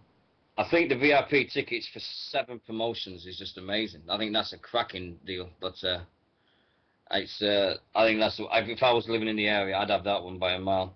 That's the one that I've got the top bidding for. I'm happy enough to pay a good few quid for that. It's definitely worth it. The promotions that are around here, Future Shock and Infinite, are the 2 that we've had a lot of exposure to. Not many of the others, but this is the perfect in for us to go and see them. There's another one coming. Hold on. Where is it? Steve. Oh, here we go. I've had a picture of Sean the Hammer. It's there, and we got that, and FSE Fight Sports Entertainment have been offered to be put to the prize as well. I don't know where they're based, but they've come in. Amazing. It's Fight Star Sports Entertainment. That's what it's called. Yeah. They're in now as well. So it's seven promotions, including Fight Star Sports. This is just another step to show how close the community is for British wrestling and how much we care for each other and the causes that we fight for. That those guys have come in at the last minute and just gone, right, we'll throw a ticket in the hat too. It's just amazing. I mean, a VIP ticket is just crazy. It's like, wow, hello. And how much are tickets to wrestling? Next to nothing anyway. And next minute, it's like this guy saying, well, VIP tickets to 7 shows before the end of the year. It's just amazing. I agree. I agree. Superb. Oh God, not tasting sugar in the drink. No. That's a bad sign. Oh dear. It's just, I mean, the Monster one is just so full of sugar. I just put my lips to it and you can taste everything. It's like, oh God, and just having a nice cup of coffee. It's like, oh, nice. But you said it best before. It's for Callum and it's all worth it. It may taste like poo drinking a can of Monster now, but once this show's over and you've had a good night's sleep and you've collected the money in, it's all worth it. I think it's gonna hit me. I know it's 1 o'clock now, and I've said to everyone. Everyone says, "What are you gonna do at 11 o'clock?" And G-Man, I says, "Well, I might go to bed," and he says, "No, because you'll be buzzing. You'll be buzzing that I've done it." I agree. And I'm really I'm getting to a stage where I'm getting emotional all the time now. Yeah. I'm really starting to get emotional. And the wife's in bed. She's going to be in bed for another 6 hours, so that takes to 7 o'clock. Awesome. She's pissed off the fact that she can't watch Casualty before she goes to work, and she can't watch telly. So I think I'll have to move into the bedroom with them. Fair enough. Well, let's shake it up. I think Nixie wants to get back online and involved, so get it on the phone. The more people in, the more people talking, the better. Let's go with it. Yeah, go on. Let's get her in. Right, okay.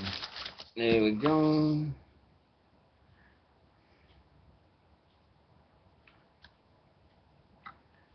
Is she available to come on? Yeah. Oh, what time is it? It's Nixie time. And I'm just waiting for her to answer the phone. No, that's it. So what are you doing in the next pipe bomb? Or is it a surprise? No, we've already done it. We recorded it at the start of the week. We've got a over an hour long interview with the one and only Dave Rain. Nice. Which is absolutely superb. He gave us a brilliant overview of what he does with Future Shock Wrestling and sort of the goals going forward. He's got a really good outlook on it because he's not treating it as a promotion with a wrestling school. He's a wrestling school with a promotion. And all of his shows, the majority of it is the pick of the bunch of the talent that he's got. So he's done it a really, really clever way. And the story behind how he came into Future Shock Wrestling was superb. But I don't want to spoil it and give it away. Listen to the interview. No, listen to it and boost up your viewing figures and boost up the views and everything. Yeah, got to do that. And it was a bit of a cheap plug, but in all fairness, I don't want to take away from it because Dave Rain was really... You can tell it's his life, it's his full-time job, it's his passion. And when he's explaining how it came about, how he runs it and where he's going with it, it was superb. It was brilliant. It was just such a good insight to how he sees it and how he's running it because it's his show. Yeah. I mean, all the interviews in the past, I loved your tag team one. When I listened to the tag team one, I thought that was great. Thank you. It was a lot of fun doing it. Stocko doesn't like doing things like that because he's got to put a bit of research into it. He's superb at doing on-the-fly stuff, but then if he's got to sit down, write some lines down and put a lot of effort into it, he doesn't enjoy that. But I think the result is worth it in the end because this kid's sitting in the chat room.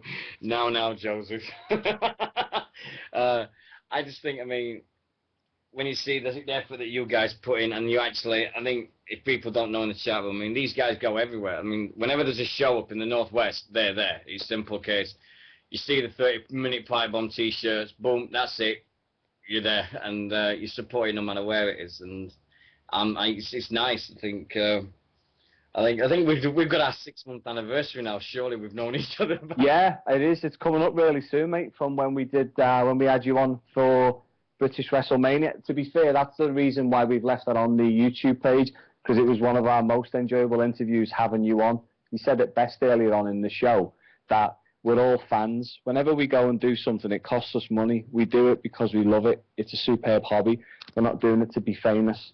We're doing it for the sake of British wrestling. So we love going to shows and we love having guys like you on who give your opinion and your outlook and you tell us how you see it.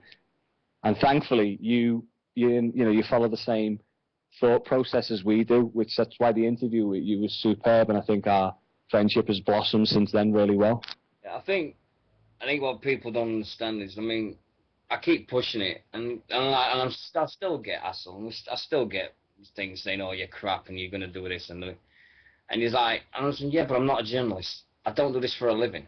I don't get paid for this. I do this because I love wrestling. I'm doing it because of British wrestling.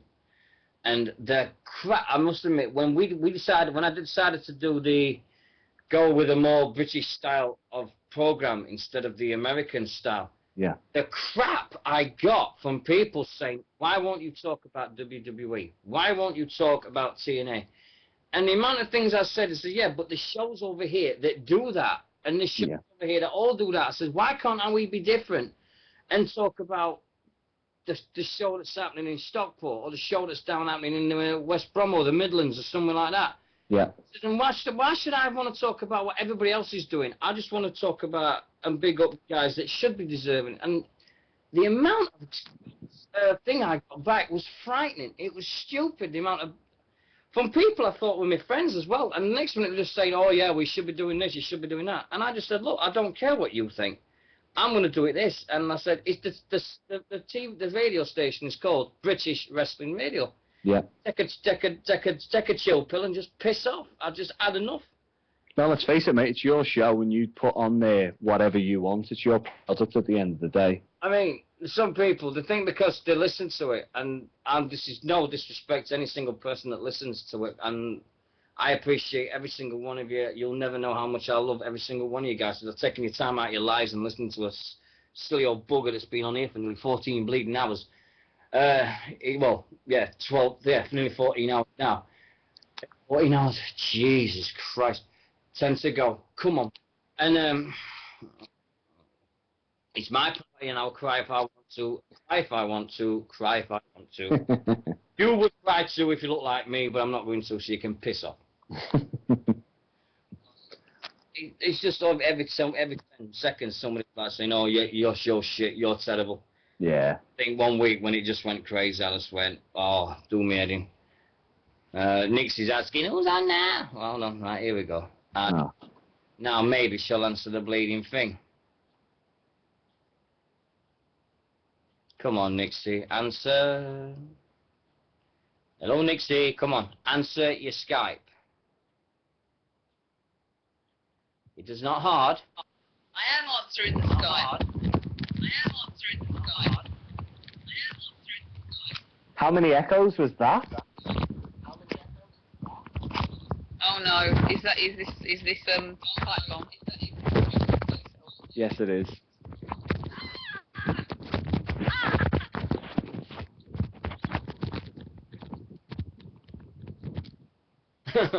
What was that? It sounds like Nixie's outside in the middle of a storm or something.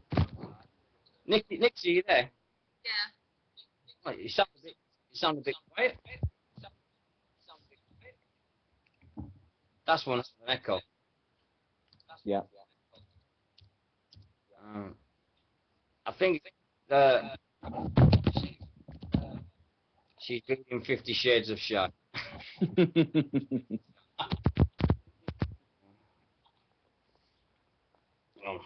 Oh dear. Well, look, you asked me before what we've got coming up. What about you? After this is going to be a big show, and obviously, if you set a high enough standard, you're going to have to do something pretty special to beat it. What have you got planned for your next show? What, next week? Yep. Christ knows. I just want to get today out of the way. To be honest, truth, I just want to get to the end of this. Yeah. We're going to start, I think, I'm going to start doing, I said to Nixie a few days ago, I want to do something that everybody in the chat room, you guys, we all have something special we hold dear to our hearts. Yeah. And that was the highs and lows of the Attitude Era. Okay, good move. I wanted to do that and see how far we can go. Hope everybody agrees in the chat room, because we're going to have a go at that for a bit. What's your next show you're going to then? Is it next week, week after? Next show is July 15th. Let me just check. It's Future Shock 60. We've promised Dave Rain that we'll go for months and months and months, and we've never got there, but this show we're definitely going to. So that's going to be good. Future Shock 60. Yeah. Well, I've had an invite, and I had an invite last day from the NCWA, Danny, in the chat room, Yeah. CWA. They've asked me to be the ring announcer Awesome. for her husband's 15th anniversary. He's been in. He's asked me to be the ring announcer. That's fantastic. Well played, Danny. If I can get up to Sheffield, I'll do it. And Good. that'll be a real honour. Stand in the middle of a ring going, "Boo." Do it, mate. Do it. I think you'll do a superb job. It's going to be a trick, but I think the next show I'm going to is, and I've said it to Nix and invited Nixie up, and if anybody wants to come up, they're more than welcome, is the meet and greet day at Huntingdon with Southside, where Styx is taking on Dave Richards, and Juventud Guerrera's here, Lionheart's here. We've got Project Ego versus the Predators. That's on as well. We're coming to crown the first tag team championships. They've got a meet and greet session for an extra £5, so I'm going to do that because I think I said it earlier on today. I'm going to stalk Davey Richards. I'm not leaving until I get Davey Richards in an interview, and or Juventud Guerrera or Lionheart. I'm not coming out there until they say yeah, I'll do it. Aim high, mate. All three. Oh yeah. Get Juventud on, it'd be great. But I said to the wife, I said, look, I'm gonna go to this one. So I announced it last night, and I'll announce it again. If anybody wants to come up, August 18th, there is a pub opposite where we're going. We'll go in and have a few drinks, go to the wrestling. It's a Saturday night because Southside are doing an all-weekender. They're doing Saturday night in Huntingdon, Sunday in Nottingham, and I think who's taking on Davey Richards in Nottingham? I think it's Norm Dar. Norm Dar's taking on Davey Richards in Nottingham. I'm not quite sure, but I think that's the man. And all you got to do is sort your own tickets out and come on, mate, and we'll just have a big day of it. And you know what? We're going to the PCW show on the 17th of August, which is the day before, and if we weren't going to that, we'd have come down for that, all of us. Definitely. I mean, Preston one, that is a big one. That's the anniversary show, isn't it? It is, and that's also got Davey Richards on. Oh, what a weekend that boy's going to have. It is. It's going to be full on. But, I mean, the best thing about that is you had Roughneck on before. He mentioned they're going for the tag titles, him and Keith Myatt, against Disco Madness and Fight Club. That's going to be fantastic. Yeah, wasn't he? I mean, Roughneck, wasn't he great? He's top draw, mate, every time. Absolute. What it was, I mean, when you set up these interviews, you talk to the gentleman and say, and I talked to him yesterday, and he says, I can come on for 10 minutes. Yeah, right. That was the longest 10 minutes I've ever known. He covered every single thing you've ever known. I mean, what he didn't know about wrestling, it just isn't worth knowing. I agree. To be called the rising star of the month. I know. That's gotta be. I mean, that is hilarious. I mean, who's next month's Mick McManus? Yeah, I get it. It's kind of bittersweet, but in all fairness, I mean, we've seen the guys loads of times and they deserve it. Watch them on YouTube. They're absolutely superb for crowd participation, for putting on a show, for entertainment. They're just top draw. They can take a bump. They can dish it out. You never feel let down when you watch them all do a show. They're absolutely superb. Danny just said, though, their 4th of August show, we're at a 40-man rumble, and they're aiming for 60. Oh, dear. Gee, that's going to be mad. We're in war games, World War III. It is. How many rings have you got, Danny? Yeah, how many? Is it just 1 ring or 2, 3? You're going to need it. 60 people, that's a lot of bodies. Yeah, that's a lot. How many? I hope they don't want me to be a referee as well. No. You might have to take part, but wear a mask so that they don't know it's you. We'll Mick Foley. Come back as different people. Yeah. Great idea. If you want to get 1 ring on the stage. Oh dear. And so I mean, I think everybody says it. I mean, the one thing everybody's got in common, we all agree that British wrestling is going from strength to strength at this moment. Absolutely. What's your take on this ICW thing? Because I know I keep asking everybody about it, but what do you think about what happened? I watched it and I found it really strange that how, with the Watershed being at 5:30, I didn't know that. I just found it really unusual that someone would put a complaint in at that hour in the morning. There's no reason to, unless, I mean, I don't know. I don't watch my wrestling channel because I don't have Sky. Yeah. So I don't watch it, but I don't know why someone would sit up till 5:30 in the morning watching it and then go, that's inappropriate, and putting a complaint in about it. It doesn't compute as a common sense thing to do. Well, what it is, I think that's. I mean, Mark Dallas was saying it on Facebook. He says they didn't even know it was on at that time. Nobody knew. And it's his program. That's shocking. And they said they didn't know it was going on, and they've not had an apology. My channel have said ICW are not to blame for any of this, but they're still banned from the station. They still can't be. Someone won't be allowed back on the TV, and they've not apologised to him. Or given a reason. Yeah, give it off. Yeah, they've said. Mark's come out and said they've disciplined the gentleman responsible, and they put on an apology on air, but nobody knew when exactly it came on air and anything. And it's absolutely stupid. The fact that it just went like that, and to take these guys off air. I mean, when we used to finish on Fridays at 1, oh God, 1 o'clock, 12 hours ago, yay. And as soon as it finished, I mean, I even got Nixie watching it, and I said, Nixie, what do you think? And you thought it was all right, didn't you? Yeah, it was fine. Oh, you're quiet. Go, Benny. Ooh. You're really quiet. Makes a change. Yeah, it makes a change.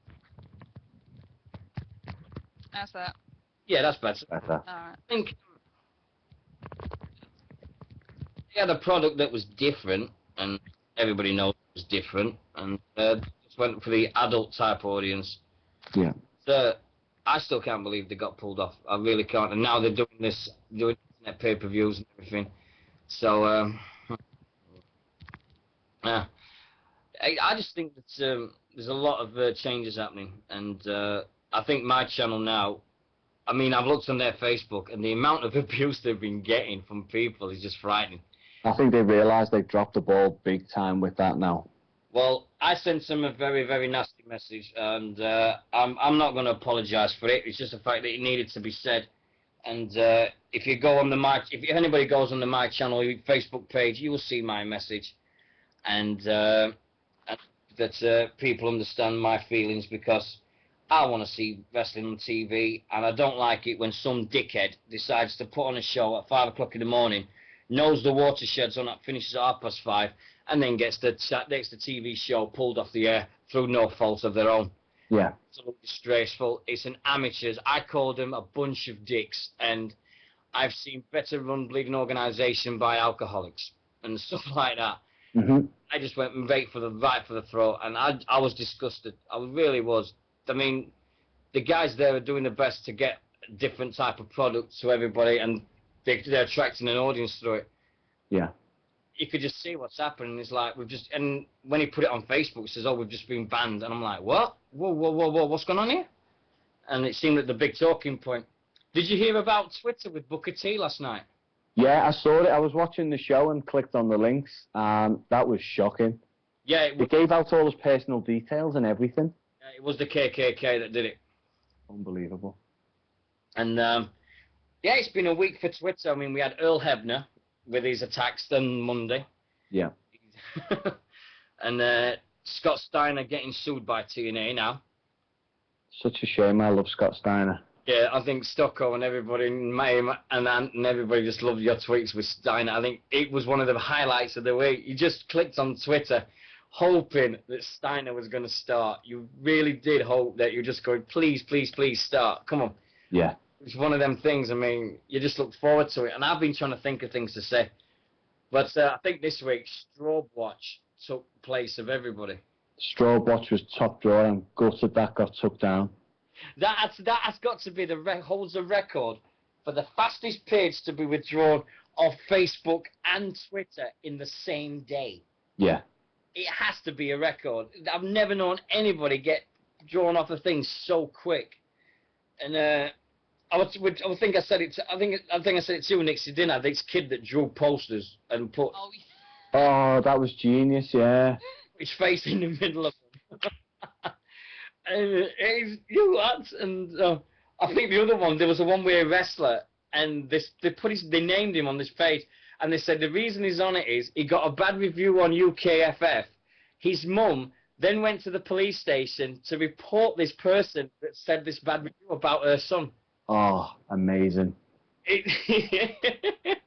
And they were just naming all these wrestlers, and I was like, oh my God, do me a favour. And there were some wrestlers in that I know, and they were my friends list, and I'm like, oh my God, I hope they don't see this, and I hope they don't see the group that I'm involved with here. Don't put me on it. Facebook kept, then he went on the Twitter, and AMAC was following it, and then I followed AMAC and got on it straight away. Yeah. Boom, it's been taken off. I thought, how quick was that? And blink and you miss it. But I thought it was the funniest Thursday Friday I've ever seen. Just amazingly funny. The fact that these guys were just, it was just like, what? And it was, oh, I'm going to expose all the bad wrestlers in the British. Yeah. I think what makes it work is, what makes it worse is, but what makes it work is there is that many bad wrestlers and bad people out there in the business to create something like that. On the negative side, that is. Anyway, it's bad that they've got that, but then it's sad to see them go to all this effort to get the page taken off because they don't like the exposure that they're doing such a terrible job and dragging the business down. Yeah. SWE Online said in the chat room, who hasn't had a bad review on the UKFF? Tell me about it. Yeah, this is true. Jesus, that is got to be, I think that's got to be the place. If you get a good review on UKFF, you are made. You are in the WWE. And but I think I avoid that place. It's one of the places I don't go on.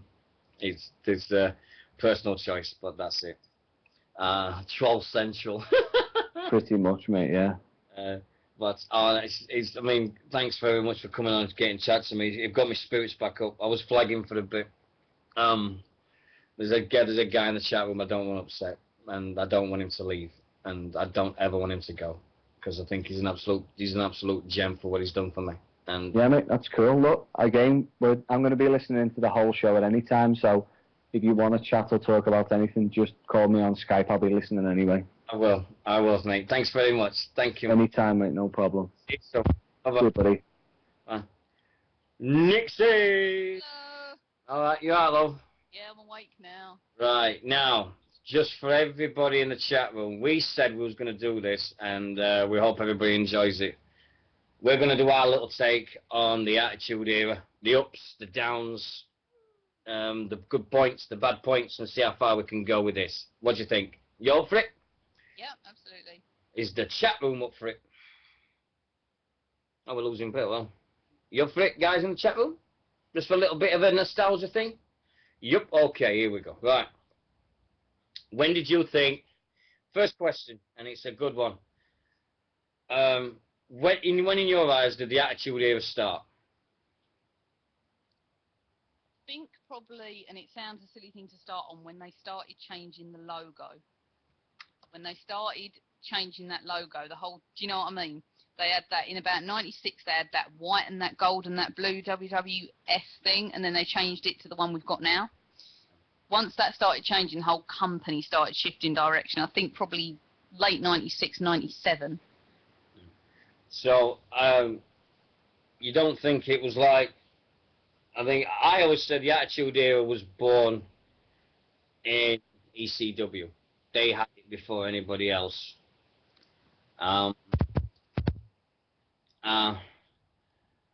Attitude Era for me started with a certain promo from the King of the Ring.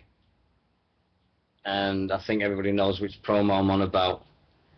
A certain Steve Williams, better known as Stone Cold Steve Austin, when they just said, well, just did it. But I think Steve Austin was, the way he started talking and everything, I think 96, 97 with DX, oh, God. to embrace it. The first people to embrace it, really, I thought was D-Generation X. The way they went with it on Raw, with the signs and the antics they did. Barbecue. And I think... Spit masks with Sergeant Slaughter. Oh, yeah. That was amazing, that. The Ouija's to Michael Cole every week. It was just hilarious to watch it. and it got me back in. And the signs that said I'd rather be in China and stuff like that. And the stars of, I mean, if anybody wants to join in and ring us up or chats about this, please do. This is what we're here for. I mean, we've got all day. It's not as if we're going to finish in 9.5 hours.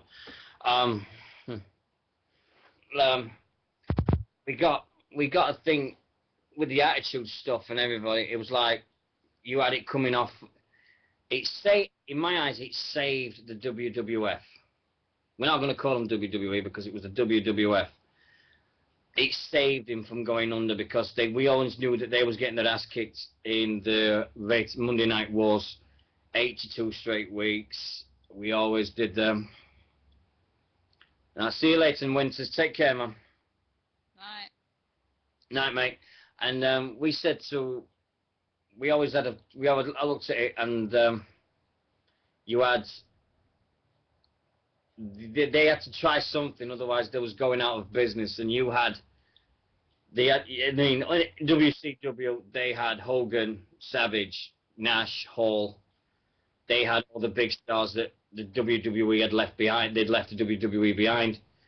WWF had Shawn, Undertaker, and Bret. And the Intercontinental, you had Triple H. You had Triple H, Rock, Austin. And you had Ken Shamrock. You had Owen. Owen was there. Mankind, yeah, Mick Foley was there as well. Yeah, the APA was just starting out, and you had all these things, and then all of a sudden, everything started, this mood changed, and I think DX was just going through the motions, and people was like, well, what do I want to watch? Do I want to watch NWO, or do I want to watch DX? And I started over here. I mean, did you used to watch, was you watching it then, or would you discover it just then? When was that? Years? 96, 97. I've probably seen different bits in that kind of time, definitely. Oh. Well, if everybody was watching it back then, I think the only way you could watch it was, Raw used to be on a Friday night on Sky Sports 3, I think it was. And you used to watch WCW at 8 o'clock on a Friday night on the Cartoon Network channel on Sky. And that used to finish 8 o'clock, it would be WCW Nitro. And then at 10 o'clock it would finish, and you'd switch over the channel straight to Raw. And you watched WCW, then WWF. So you watched 4 hours of wrestling on Friday nights. And that was my Fridays for years, and I always watched it, and I thought this was great. But the Attitude Era for me, it just seemed like the pinnacle of wrestling. I mean, we knew when it started, but the question is, when did it finish? Because this is the bit that people get mixed up. Here's a question for the chat room. Who was the only person that was in the who was in DX and the NWO? There you go. Yeah. Oh no, there's two. There you go. So, X-Pac and HBK. Because Shawn Michaels was in the NWO when he was in the WWE, and he was in DX, and so was X-Pac. They're the two people. Ah, see? There you go. You're smart guys. You really are smart. Get in there. Love to know your feelings on this. Really would love to know your feelings. But Flair, yeah, Flair. When did he go with DX? When did Flair go? Did he? Yeah, I think when the Attitude Era finished, where did you think that happened? You think it was when it started when this PG rubbish? That for me? Or was that for everybody? Was it for you, really? Yeah, Nick's. When did it finish? Well, WWE wasn't really PG until only recently, Yeah. was it? Attitude probably finished 2002, I think. I think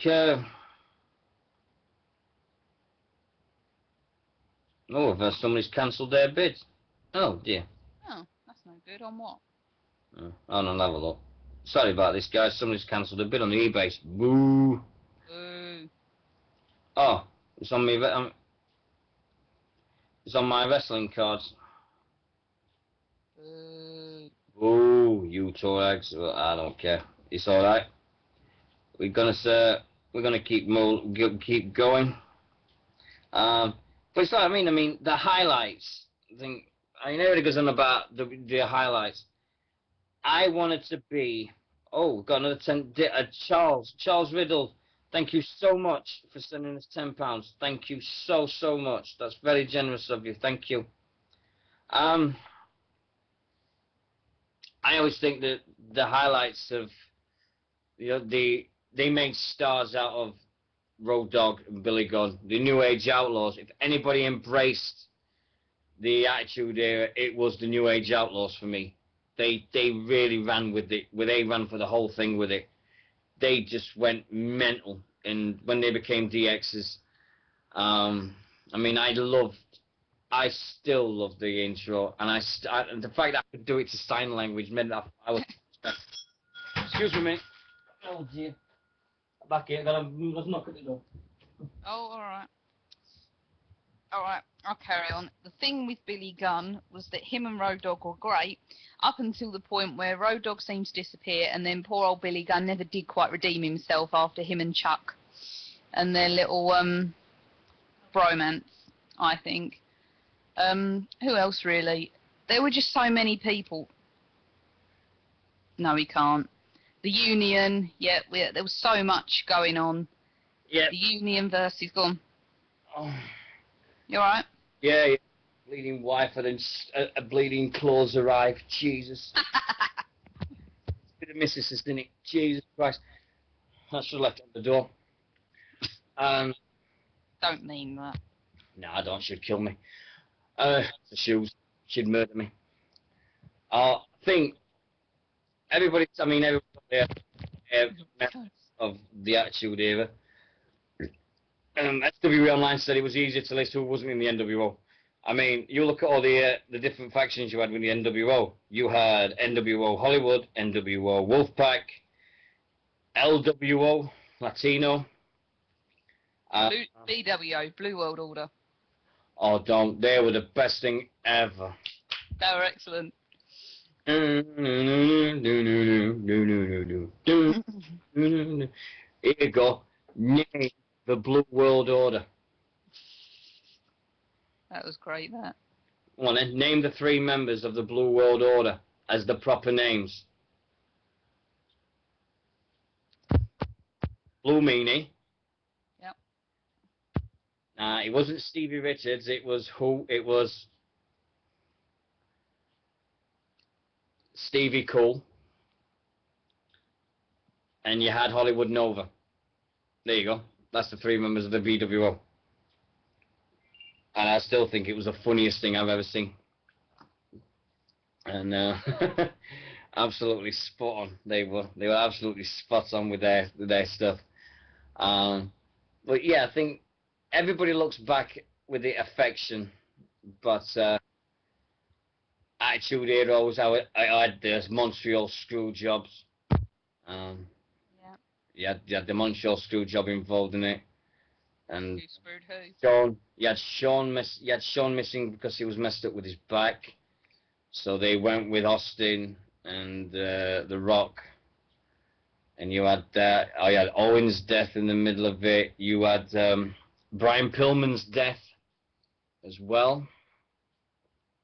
You had Pillman, you had Owen, and I think the Pillman one I remember. It was on before the pay-per-view, and he didn't show up.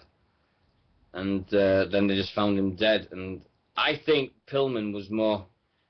I don't mean this in a nasty way, and it's just the way I felt at the time.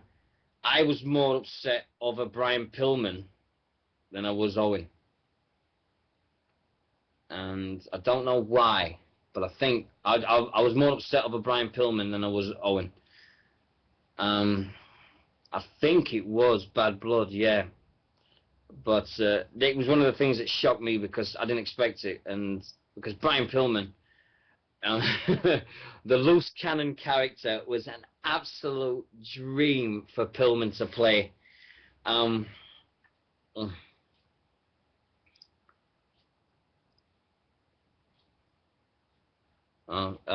don't know. Oh,